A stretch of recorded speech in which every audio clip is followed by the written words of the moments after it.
8절에 보면 이 말씀이 있습니다. 너희는 산에 올라가서 나무를 가져다가 성전을 건축하라. 그리하면 내가 그것으로 말미암아 기뻐하고 또 영광을 얻으리라.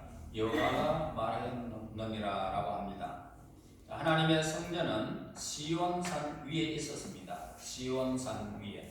그래서 그 솔로몬 성전은 완전히 파괴되어 폐허 상태가 되어 있었습니다.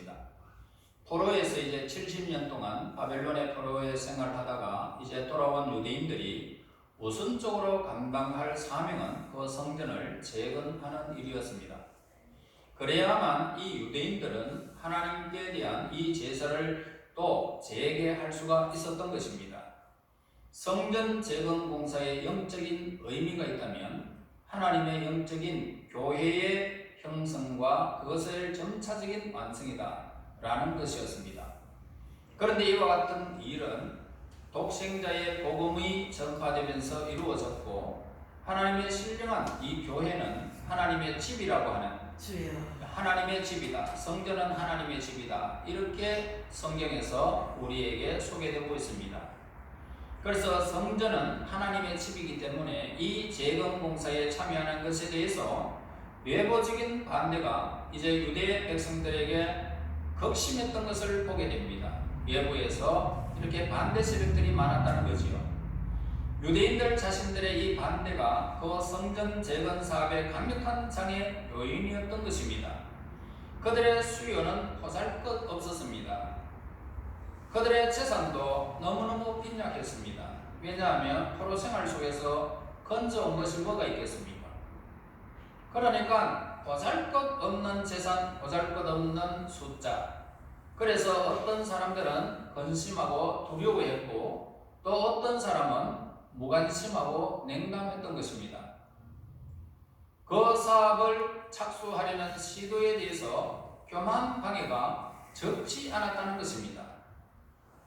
공통의 노력과 공통의 진력은 실현되기 어려움에 처하게 됐던 겁니다. 이러한 사실은 예수님의 이 복음에 근거하여 신령한 성전을 세우는데 상황을 빙자하여 게으름을 피우는 사람들과 똑같은 것입니다. 내 한 사람 없어도 교회는 교회대로 되어지겠지. 뭐 오늘 참석 안 하면 내일 또 하면 되겠지. 다음에 하면 되겠지. 라고 생각하는 것입니다. 이 무관심한 것. 그러나 이 사업은 사실 아무리 어렵고 사람들의 반대에도 불구하고 늘 진행되어져야 된다 이 말입니다. 여러분들이 하나님의 성전에 모이는 일과 성전에서 행하는 모든 일들이 이제 하나님께서 하시는 이 일들로 통해서 여러분들이 우선권을 가지고 모아진다면 하나님이 매우 기뻐하신다라고 오늘 본문에 말씀하고 계시잖아요. 내 성전을 지어라. 너희들이 지금 빈약하고 너희 행편 나 다 안다. 그러나 그 행편을 무릅쓰고 일을 해라는 것입니다. 그러면 하나님의 기쁨이 된다는 거잖아요. 그러면 하나님의 기쁨이 되어지면 어떻게 될까요? 그들이 빈약하고 가진 것 없다고 해가지고 농사를 지으면 여러분 농사가 잘 되겠느냐 말입니다. 하나님이 기뻐하지 않는 일을 저들이 하면서 자기들이 손대하는 일에 복을 받을까라고 생각하지만 복 받아서 내가 하면 안 되나? 건강을 받아서 내가 하면 안 되나? 천만의 만만의 말씀입니다. 우리는 엉금엉금 기가 나오더라도 하나님을 향하여야 됩니다. 내 모습이 아무리 어려움에 처해도 내가 하나님 앞에서 내 삶을 온전히 세워가야 되는 겁니다. 그렇지 아니하고 내가 우선권이 되어져서 행할 때에 손대하는 일마다 하나님이 안 되게 만들어버립니다. 건강을 챙기면 건강을 쳐버리고 또 내가 손대어서 돈을 끌고 모으려고 자꾸 모으려고 하는데 이상하게 자꾸 빠져나가버리고 모이질 않아요. 왜 그럴까요? 그래서 하나님은 말합니다. 야 너희들 이전 일을 한번 기억해봐라. 너희들이 하나님의 전을 재건하는 일에 소홀히 할 때와 그리고 너희들이 나무에 저 산에 가서 나무를 베어다가 하는 일들을 통해 가지고 내가 기뻐할 때의 일을 한번 생각해봐라. 하나님의 전을 재건하려는 일에 그들이 마음을 쓰지 않았고 자기의 욕심을 따라 세워갔을 때에 그들이 하는 일마다 하나님께서 곡식을 뿌려가지고 곡식에서 저러면 좋다라고 했는데 메뚜기가 와 싹 다 먹어버립니다. 그러니까 먹을 것이 없습니다. 우선권이 돼야 되면 목에 이거 풀칠을 해야 내가 살잖아요. 그런데 먹을 것이 적다. 왜냐하면 하나님께서 우선권을 너희들이 너희들이 하는 대로 그대로 놔두면 너희들 마음대로 안 살겠나? 그래서 하나님이 그렇게 한 거예요. 그러므로 너희 형편이 아무리 쪼달리고 너의 삶에 아무것도 없는다, 빈곤한 상태에 있다 할지라도 내 전을 먼저 우선권을 채워라. 그 다음에 내가 어떻게 하는지 너희들 한번 말하는 것입니다. 여러분, 이 복음을 받아들인 신앙의 사람들도 하나님의 사업이 진전되거나 완성되는 일을 심히 어렵게 만들기도 하는 사람들이 있습니다. 교회 부패는 어떤 부정적 결과를 가져오고 있다는 겁니다. 그래서 그것들 교회에 나누어지게 하거나 아니면은 교회를 겨루게 하는 일들, 이런 것들이죠. 그래서 우리들은 그들 중에 어떤 사람에게서나 볼 수 있는 나태함, 하나님의 진리와 의를 실현하는 데 있어서 가장 극악한 해를 끼치게 된다는 것입니다. 이 게으름이, 그러한 나쁜 습관은 하나님의 교회가 당연히 갖고 있어야 할 능력을 극도로 약화시키게 된다는 것입니다. 여러분, 우리는 교회 부흥을 성경에서 기록된 대로 소년의 부흥케 하옵소서, 이 부흥의 메시지를 올려 걸었습니다. 부흥이라는 것은 다른 사람이 오는 것이 부흥이 아니라 내가 이 자리에 참여하는 것이 부흥입니다. 무슨 일이 있어도 내가 먼저 참석해야 다른 사람이 한 사람이라도 더 오면은 그 사람이 부흥을 일으키는 거지요. 그러니까 우리는 이런 메시지를 성경에서 있는 줄 알면서 게으름을 피운다는 것은 너무나 하나님께서 기뻐하지 않는 일이라는 것을 우리는 알아야 됩니다. 교회의 세상적인 관점에 따른 잘못된 분명과 잘못된 편판을 가져오지 않도록 우리는 교회를 향하여 우리의 삶을 열심을 품고 주를 섬겨야 하는 것입니다. 자, 이제 경건하고 능동적이고 헌신적인 신자들의 열심을 쉽게 하는 것은 바로 게으름 때문이죠. 그런 신자들의 활동력을 하나님은 그 사람 한 사람들 때문에 마비시키는 겁니다. 그래서 그들 군중들에게 구원의 진리를 선포하는 일도 방해해 오는 것입니다. 이에 따라서 사람들은 무지 가운데 살게 됐고 결과로 흑암 중에 사람들은 원인도 모르게 죽어갔습니다. 절망에 사로잡히게 되어졌습니다. 농사를 지도 안 되지요. 무슨 일을 해도 안 되니까 절망에 빠진 것입니다. 성전 재건의 공사는 인간이라는 수단을 필요로 하겠지만 사실 그것은 도구입니다. 우리 인간은 하나님의 나라의 도구에 불과한 것이지 우리가 한 사람 한 사람 세워가는 것이 아니에요. 그러므로 부차적인 것과 불과했다는 것입니다. 하여튼 이 유대인들에게는 개인적인 겉면이 요구되었던 것입니다. 그래서 유대인들은 성전 재건 사업을 목적으로 하나님에 의하여 특별히 임명된 어떤 지도자들에 의해서 그 사업에 참여해야 했던 것입니다. 우리 또한 구세주 예수님의 이 복음에 근거하여 이미 구속함을 받은 우리 사람들에게 그 임무가 주어졌다는 것입니다. 따라서 우리는 하나님의 영적인 교회를 완성하는 데 지속적으로 우리가 헌신해야 된다는 겁니다. 헌신. 예수님께서는 인생들에 대한 그 자신의 구원을 사명을 완성하였을 때에 예수님은 이러한 복음의 사업을 우리들에게 맹하셨습니다. 너희들이 나를 본 것과 같이 모든 사람들을 족속으로 제자를 삼아 아버지와 아들과 성령의 이름으로 세례를 주고 그러면서 모든 사람의 복음이 전파되고 확장되기를 하나님은 원하시고 예수님은 우리에게 명하셨습니다. 특히 우리를 지도하도록 세우신 사역자들에게 이 복음의 완수를 위하여 세상 끝날까지 이 사명을 완수하라고 우리에게 명령하셨습니다. 그들 중에 일시적으로 그 직임을 담당하였을 것이고 또 다른 사람들은 오랫동안 그 복음 사업을 세움을 받았을 것이고 또 다른 사람들의 앞에 그 사람들이 맡았던 그 일을 다 인수받아서 또 그 사업을 물려받아서 또 세워가는 것입니다. 자, 이렇게 성전 재건의 사업은 효율적으로 진행되어졌고 직원 성격의 이것이었다는 사실을 우리가 보게 되는데, 인간이라는 이 도구를 필요로 했던 그 사업은 진행되어졌고 최우선적인 사업으로 인정되었던 것입니다. 그래서 하나님의 이 사업은 예수님의 사업이자 성령 하나님의 사업이었습니다. 스가랴 선지자는 예수님을 성전의 초석이자 건축자로 묘사하고 있습니다. 그래서 성령께서는 그 성전을 지켜보면서 스가랴서 4장 10절에서 말합니다. 일곱 눈으로 표시했습니다. 성전을 바라보시면서 성전을 지켜보시는 일곱 눈으로 그려져 있습니다. 스가랴서 4장 7절에 보면은 큰 산아 네가 무엇이냐, 네가 스룹바벨 앞에서 평지가 되리라 했습니다. 이 말이 무슨 말이냐면, 이렇게 성전 사업이 강조되었지 않았다면 그들은 계속 자신의 일에 얽매였을 것입니다. 큰 산아 네가 무엇이냐, 네가 스룹바벨 앞에서 평지가 되리라.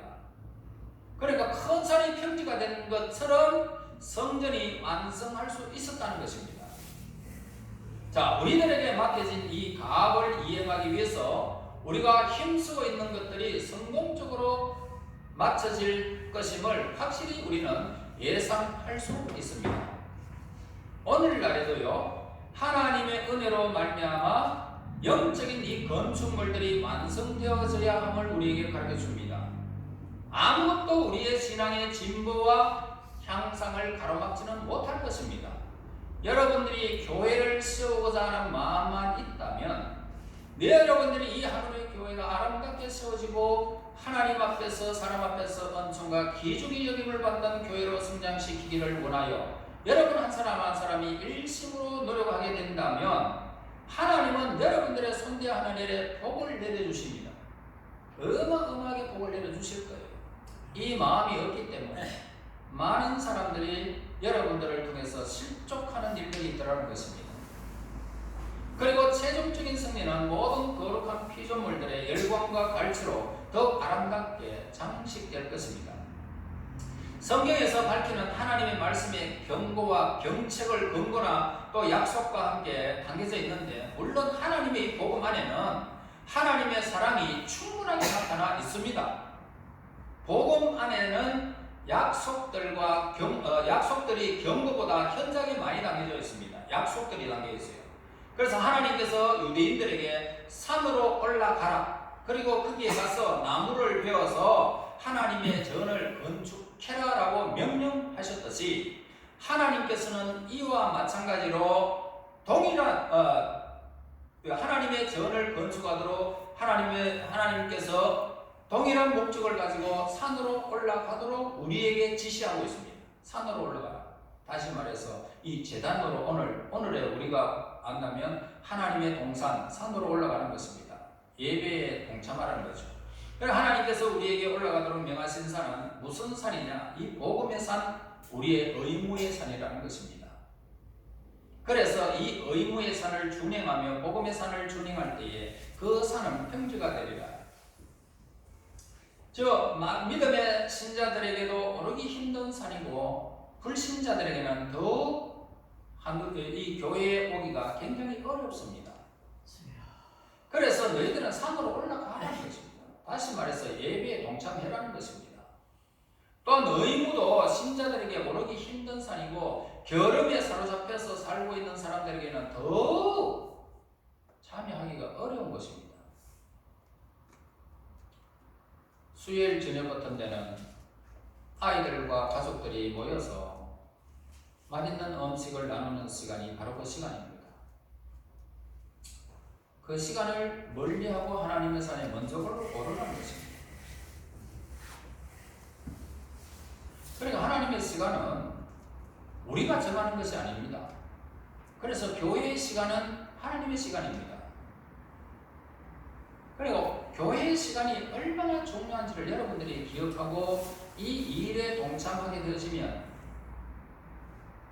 여러분들의 산에 오르게 되어지면 그것이 평지가 됩니다. 하나님의 의무가 이루어지고 하나님의 사역이 이루어진다는 것입니다.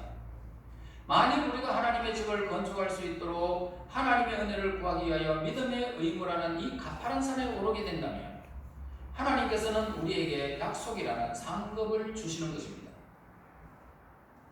오를 때마다 하나님의 언약의 상급을 우리에게 주시는 것입니다. 하나님께서는 하나님의 집으로 인하여 기뻐하실 것이고 또한 그 집을 통하여 영광을 받게 될 것임을 우리에게 확신시키는 오늘 말씀입니다. 그러므로 여러분, 하나님께서 우리에게 정한 시간은 우리의 의무라고 생각해야 됩니다. 우리에게 없는 시간을 만들려고 하지는 않아요. 우리에게 있는 시간에 산에 올라가는 것입니다. 하나님께서는 우리가 하나님 대하여 믿고 생각하는 것보다 훨씬 더 자비로우신 분이십니다. 하나님께서는 순종하려고 마음의 동요를 일으키는 사람들을 먼저 하나님은 다 알고 계십니다. 하나님께서는 순종하는 자들을 아시고 또 그들에게 복을 내리실 것이고 그들을 힘있게 하실 것이고 그리고 앞으로 나아갈 길을 하나님은 언제나 도우시는 분이십니다. 그 도움이 필요 없다면 실천 안 해도 괜찮습니다. 만일 스룹발벨과 같은 자들이 하나님의 음성에 순종하기를 시작하였더라면 학개 선자를 통해서 이렇게 말씀해 주실 것입니다. 13절에서 내가 너희와 함께 하노라라고. 그러니까 하나님의 말씀을 대언했을 것입니다. 실제로 하나님께서는 이미 오래전부터 그들과 함께 계셨습니다. 예수님 안에서 하나님의 자녀된 오늘 우리에게 하나님은 은혜로우시고 풍성하시며 늘 우리와 함께 하시는 분이십니다. 하나님께서는 늘 성령의 역사를 통하여 우리에게 가까이 임재하고 계시는 분이십니다. 그래서 하나님은 이처럼 우리와 함께 계셔서 우리의 안내자, 우리의 선생으로 그리고 우리의 지휘자로 오늘 우리의 모든 환경을 지휘하실 것입니다.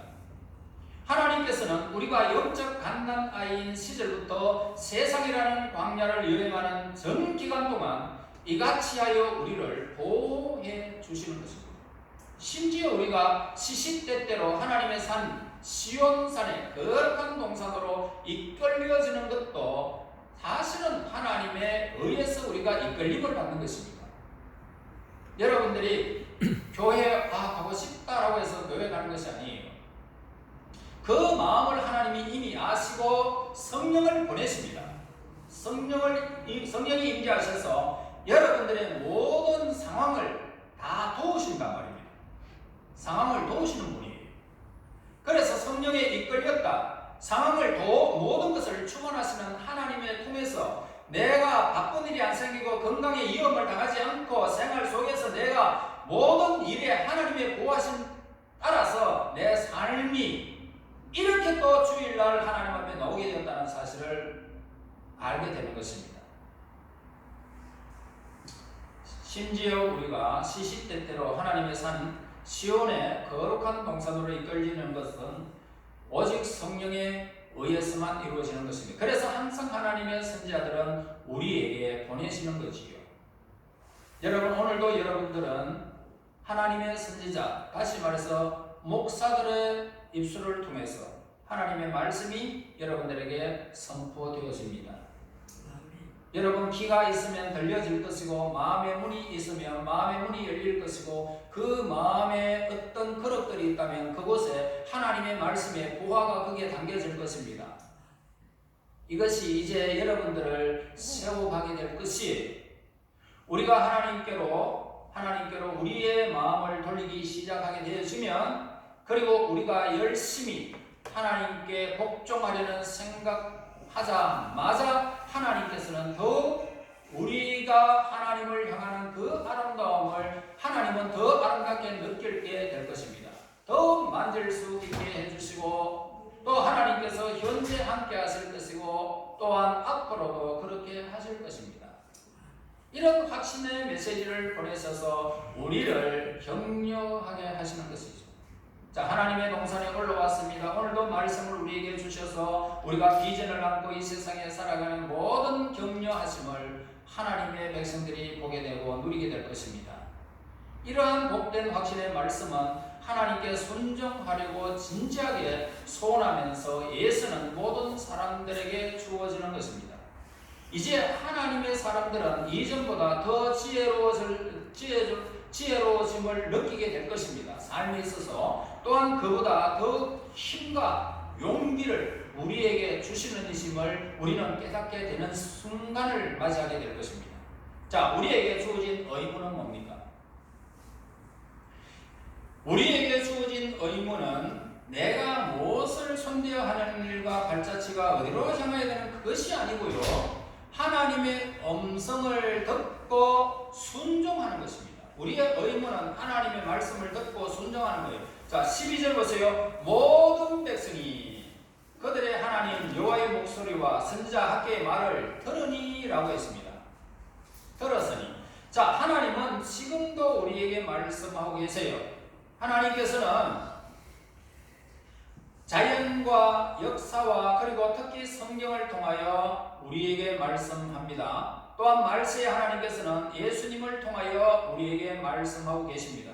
그래서 하나님의 음성은 분명하게 들려요. 분명하게 들려요. 희미하게 들리지 않습니다. 분명하게 들립니다. 스치고 지나가는 음성과는 전적으로 구별되는 것입니다. 그래서 하나님 말씀을 들을 때 내가 그냥 뭔가 번쩍거리듯이 내 삶에 그냥 확신이 딱 오는 것이 있습니다. 그 말씀을 붙들면 됩니다. 자, 하나님의 말씀에는 분쇄가 있어요. 그 음성에 순종하는 것은 옳습니다. 현명합니다. 그리고 하나님 말씀 붙드는 것은 시급한 것입니다. 우리가 붙들지 않으면 사라지는 거예요. 주어진 의무를 수행할 때 우리는 하나님으로부터 이렇게 엄청난 보상을 받게 됩니다. 자, 13절 그때에 여호와의 사자 학개가 여호와의 위임을 받아 백성에게 말하여 이르되 여호와가 말하노니 내가 너희와 함께 하노라 하시니라.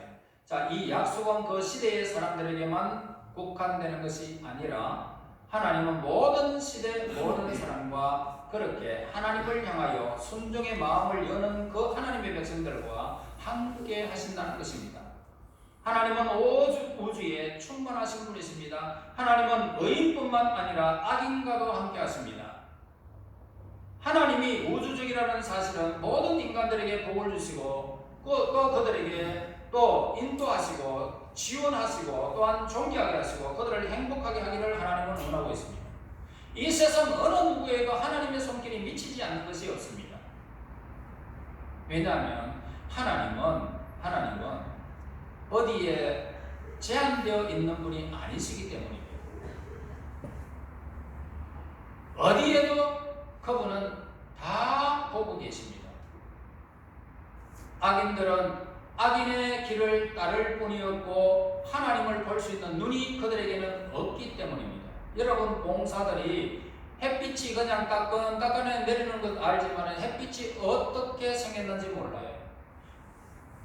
꽃은 아름답다라는 그런 소리만 들었을 뿐이지 만져도 모르고 느끼지를 못하는 거예요.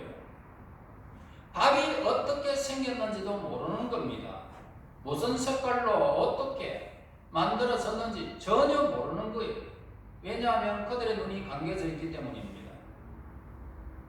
마찬가지로 이 세상에 하나님이 충만해도 우리 하나님의 백성들은 눈을 떠서 영적인 눈을 떠서 하나님을 바라볼 수 있지만 세상의 사람들은 하나님을 아는 지식이 그들에게 없기 때문에 가려져 있는 것입니다. 말만 들었을 뿐이지 그 말 가지고는 도저히 어떻게 안 된다는 거죠. 그러므로 저와 여러분, 우리는 소변이 아닙니다. 하나님의 말씀을 들었다면 그 말씀을 듣고 잊어버리지 않는 거예요.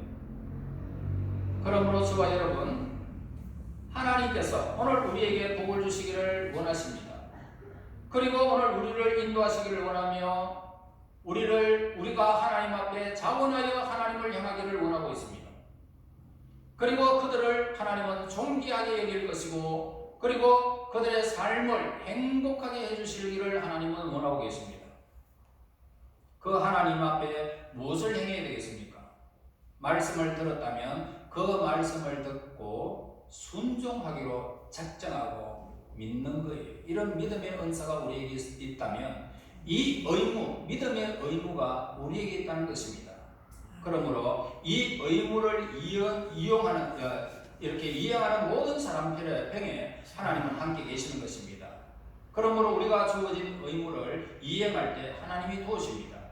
그럼에도 오랫동안 그 의무를 거절했던 사람들을 움직여 진지하게 그 의무를 이행하게 만드는 것은 무엇입니까? 14절에 말하죠.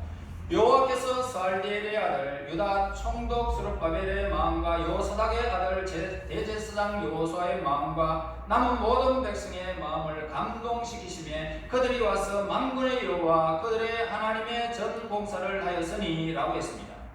자, 백성들은 만일 하나님께서 그들의 마음을 감동시키지 않았다면 자신들에게 주어진 의무를 결코 이행하려 하지 않았을 것입니다. 오늘 여러분들에게 하나님의 그 마음의 감동, 하나님이 주시는 그 감동, 감화, 위로가 여러분들에게 있다면 여러분들은 하나님의 일들을 잘 수행하는 자가 될 것입니다. 이처럼 하나님께서 끊임없이 하나님의 백성들의 마음을 감동시키시는 분이십니다. 우선 하나님의 승리는 훈계를 통하여 인생들의 마음을 감동시키십니다. 그리고 하나님께서는 양심의 음성을 통하여 인간들을 감동시키는 겁니다. 또한 하나님께서는 복음 전파를 통하여 우리를 감동시키십니다. 그리고 성령 하나님의 역사하심으로 통하여 오늘 우리에게 감동시켜 주십니다. 우리 모두 하나님의 말씀을 듣고 주어진 의무에 충실하게 되면 이 감동을 주시는 성령의 그 역사하심을 우리가 체험하게 될 것입니다. 그리고 감동을 통한 그 사람들은 하나님으로부터 주어지는 그 기쁨을 그들도 소유하게 될 것입니다. 여러분, 이 신앙의 승리는 하나님의 말씀을 듣고 그 의무에 충실하고 그 의무에 순종하기를 원하는 하나님의 사람들에게 임하게 될 것입니다. 여러분, 이제 하나님 말씀을 여러분들은 들었습니다. 성령의 역사심을 통하여 신앙의 승리가 늘 여러분들 속에서 전차적으로 더하여져서 하나님께서 기뻐하는 삶이 여러분 모든 영역에 손대하늘과 발까지 닿는 곳마다 하나님의 승리의 역사가 있기를 예수님의 이름으로 축원합니다. 하나님께 감사합니다. 찬양합니다. 경배합니다.